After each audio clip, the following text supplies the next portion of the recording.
Samuel Hooks, $2 super chat. Thank you so much, Samuel. Denon AVR X8500A or Marantz AV8805. I think this was also his question here.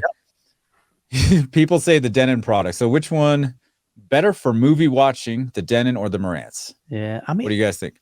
My thought, I mean, honestly, I don't know if you did a blind A/B test between those two processors, I'm just not certain that you're going to hear an amazing difference. I really don't. I think both of them are quality.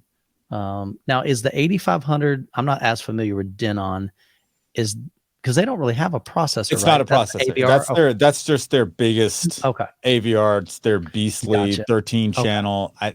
Is it 16? At first, yeah. At first no, it does. Yeah, it processes 16 channel, right? Gotcha. Or 15, I think. Powers 13, and then I guess my question is, do you already have amplifiers? And if so, are those amplifiers? Do they have XLR balanced inputs? If that's the case, I don't know. Maybe I would lean toward that. The Marantz. But it's like what Mike was saying. If you want to actually try to hear a difference, I don't think you're gonna. Yeah, I don't know. It would be tough to like. What's the price? What's the price of these? Well, let's see if you can pull them up, Chana. Yeah, you're pretty quick at that. Because I think a lot of times it does come down to price, right? Yeah, sure. From what I've seen, I know that the Marantz, like a lot of times they have an equivalent Marantz and Denon product. Mm-hmm. And in this case, I know they do not. They don't, right? Yeah. But I know that Marantz always uses that HDAM, HDAM, yeah, whatever that is. I guess it's like, something to make it sound warmer. But I've seen measurements on these things, and a lot of times the Denon actually measures better because they're not doing that. Yeah, that stands for hot dang, right? Hot dang. Yeah. So I don't know. I don't know if people really prefer that sound. It's $5,000 for the processor. I just found it on Crunchyroll. Okay. Yeah, 8805A is 5,000. 5,000. All right. So that's with no amplification. So now if you've got 13 channels that Aaron's favorite website, you've got several several amplifiers there that you're going to need to. So let's say you spend $3,000 on 11 channels. So I mean, you're at least at $8,000 to $10,000 probably for that system. What's the other one? The other one is $4,000. $4,000. But so realistically, if you're spending 4 Gs, you're not using the internal amps on that. Yeah. Right. I don't think people really do that when you go up to those higher end models. It's like if you're using one of the lower end Denons, then you're probably using the internal amplification. But once you start doing external, I don't know. They all have that dedicated preamp mode. Yeah. I think it's going to depend on whether you want XLR output, right? This has XLR. Yep. And most of the other ones only have RCA.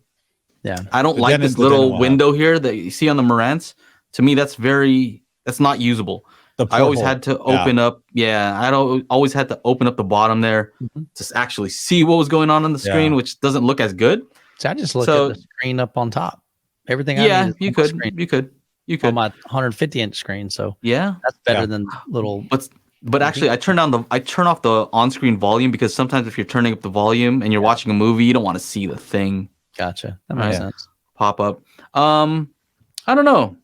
I think for $1,000, what else could you spend on? Right? You'd probably spend on. All right. Michael says right? There's got to be something else. Michael, what do you recommend, man? He says don't pigeonhole yourself. There's lots of options. Yeah. HTTP I mean, when you're spending that kind of audio control, you have a lot of options, right? Yeah. I mean, well, okay, so we say that, but all right, so that 8805 is a 13-channel processor. Well, yeah, you're right, because you can get a HTTP1 for around that price. Yep. You can probably get the Emotiva RMC1. I don't even know what it's running out. The time when I reviewed it, it was like $6,000, but I think they've dropped it down to $5,000. I just heard one literally at that huge home theater, and he was running an RMC1. Phenomenal. So hopefully they've worked out the bugs since I reviewed it, but it sounds incredible, dude. I mean, absolutely incredible. So I think you're right. There are a lot of options out there. You just got to figure out what has the features that you're looking for, the amount of HDMI inputs, whether it's XLR you're going to be using or RCA. So here's one thing so we know one thing about these two that we're comparing. Let's put it up on screen. Let's get this guy out of here. Okay. So the 8500 the Denon is a receiver. The Marantz is a pre-pro. So you're going to need amplifiers with the Marantz. The Right. other thing is that the Marantz will process 13 channels. The Denon will process 15.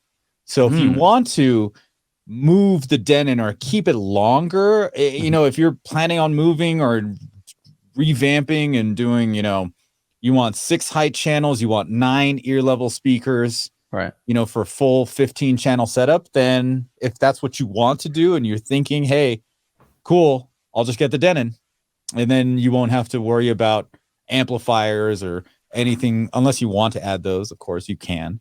But I think that's going to be pick? Which one would you pick? Who, me? Yeah, out of those two, you had to choose. If I'm living here, I would pick the Marantz because I already have amplifiers. Right? I know I only have a 10 speaker system. I'm not going to have a bigger room if I live here. If I'm going to move somewhere else, then maybe the Denon. But I mean, that's all. Basically, you're not sweating it. Like you wouldn't sweat it if you had either one. I think you'd be happy. For me, I'd probably pick the Denon just because the more channels of processing. Yeah. I like the way it looks better, actually. Yeah. So it depends also if it's stored away somewhere else where you're not going to see it.